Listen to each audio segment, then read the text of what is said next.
Arestado ya el persona quien ya anda curta pescuezo del su tata en la barangay Recapisan ayer aga. Con el sospechado, ya puede nombrar la autoridad como si Roderick Guzman Bernardo, 40 años de edad, residente del Migasa, Capisan. El legale anak pa mismo del biktima, nombró como si Cesar Guzman Bernardo.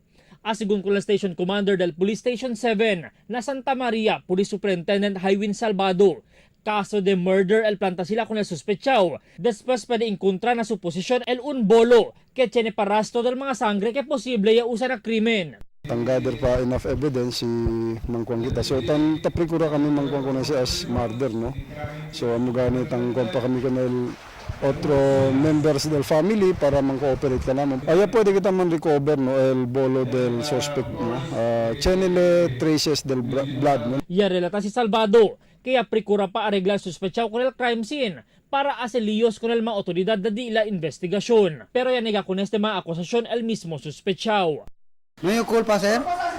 Durante el suceso, ya anday ya para nanimo yung para andar na trabajo, ya pasa ya con mi tata, ya mira, hurtado ya en la cabeza, pidió auxilio, voy a 5 personas, ya voy a auxilio ya. Base na informasyon que de más temprano, este sospechado ya prikura también tahya con su nana y quema con su anak del año 2014.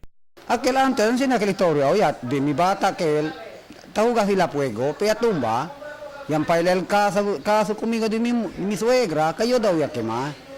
Hindi na por eso ya gila dentro na kuan. Ya tumbale na fuego. Posible el lleva ahora con el sospechado na korte. Albert Luna, Dateline Zamboanga.